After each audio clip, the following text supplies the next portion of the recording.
I'm running an experiment that might seem pointless, testing whether Walmart really has the lowest prices. It's economics 101, right? Economies of scale, bulk purchasing. The Walmart phenomenon, scale of production, speed of delivery, and all of these things that drive down price. So I went around to different grocery stores in Western Wisconsin. And on the surface, I found what you'd expect. But I got a tip that something else might be going on. So I talked with an independent grocer. Back in the 90s, I could go toe-to-toe with Walmart's everyday low price. Today, it's not even close. That's when this went from a curiosity to an investigation. And I found a lawsuit that the federal government filed against one of the largest food companies in the world. It was supposed to stay secret. As a result of redacted, Pepsi created a plan, redacted. The plan advised that Pepsi redacted. The plan included redacted, redacted, redacted. Inside, evidence that goes against every single economics textbook. Markets are supposed to drive prices down through competition. But what if the biggest player found a way to neutralize the competition without actually lowering their own prices? The case got buried in the swamps of Washington, but the system is still running, and you're paying for it.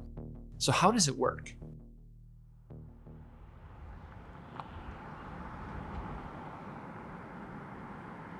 My name is R.F. Bowie. I am a fourth generation grocer. We have been around since 1905. Today, RF operates a chain of independent grocery stores across South Dakota. I met him at the Pine Ridge location, the only full-service grocery store on the Oglala Sioux Indian Reservation. Can you give me an example of an item where you pay more at wholesale than Walmart's able to charge on the shelf? Pepsi, 12 packs for instance.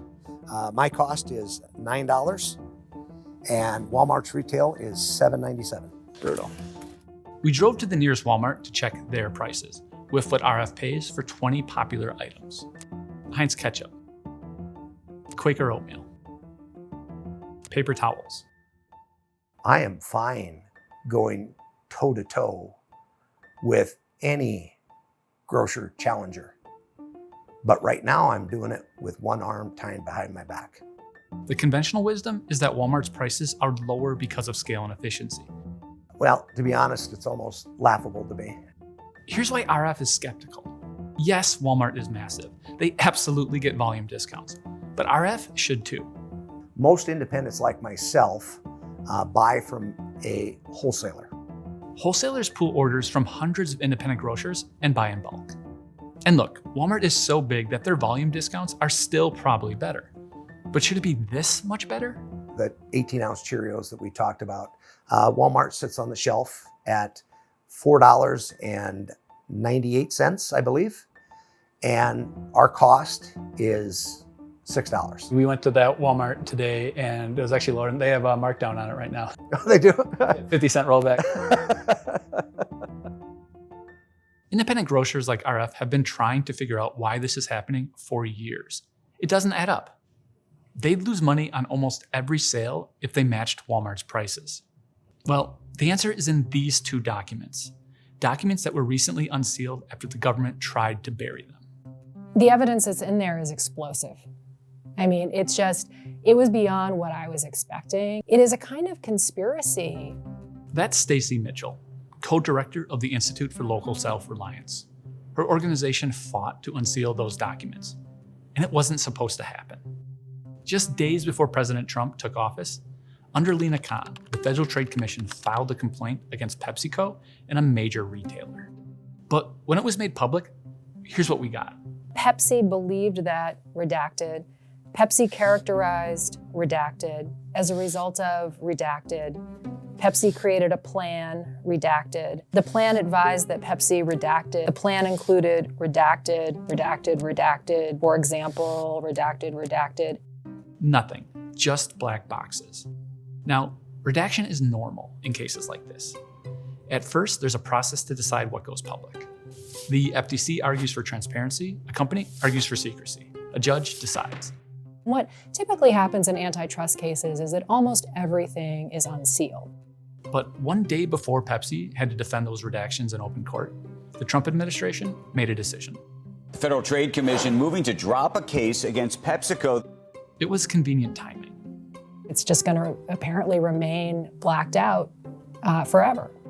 Enter Catherine Van Dyke, a former legal advisor to the FTC.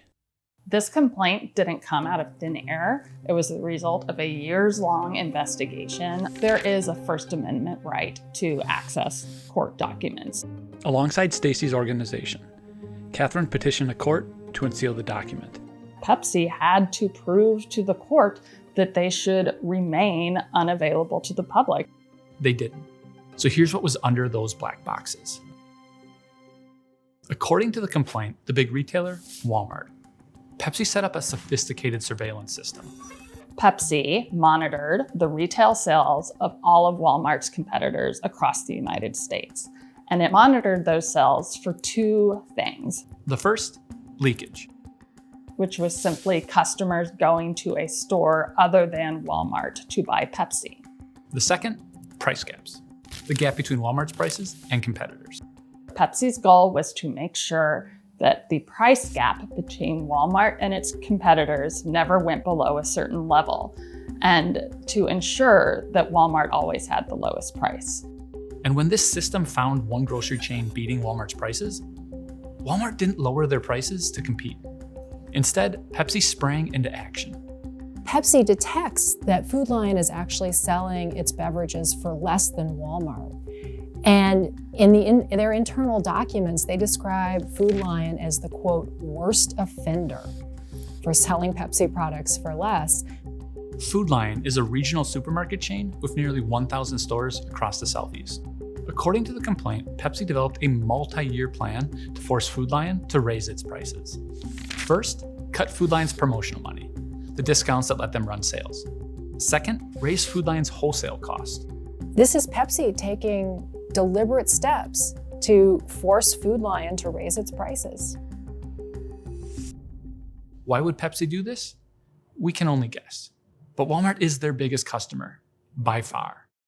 Pepsi has told the SEC in its 10-K that losing Walmart as a customer would have a materially adverse effect on Pepsi's business because it accounts for such a large percentage of Pepsi's sales.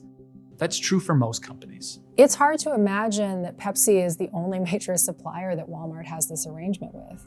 Walmart does almost always have the lowest price because it is involved in these sorts of schemes. But in reality, all that's doing is setting a price floor. It's not lowering prices for consumers.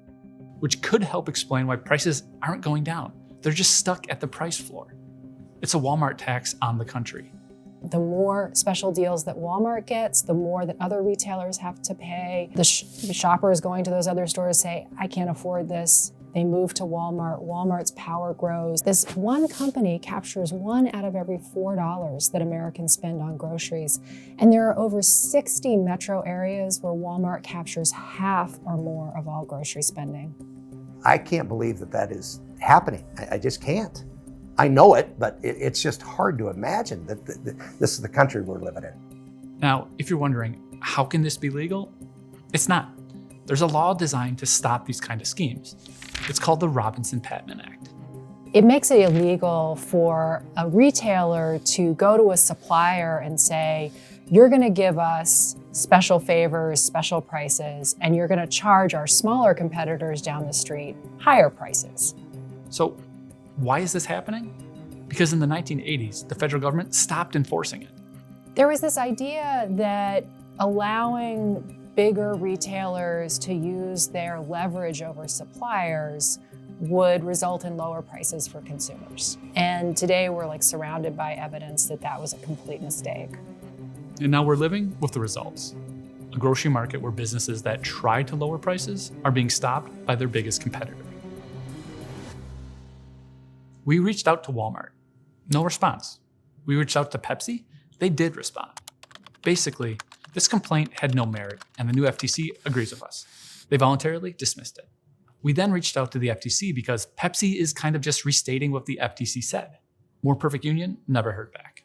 But America did hear from the president. Prices are coming down very substantially on groceries and things. They're already at a much lower level than they were with the last administration. Here's grocery price inflation since this case was filed. The Trump administration killed a case that had a real mechanism for bringing prices down. Don't take my word for it.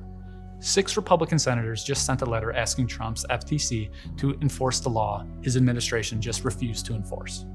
When President Trump was sworn in, he used his power under the FTC Act to appoint Andrew Ferguson as chair. Then, a few months later, he fired the 2 Democratic commissioners without cause. The FTC is supposed to have 5 commissioners. Trump hasn't replaced either Democratic commissioner or one Republican who left. So it's down to 2. When we don't have a full body, this is what happens. Back in South Dakota, RF and consumers are living with what happened.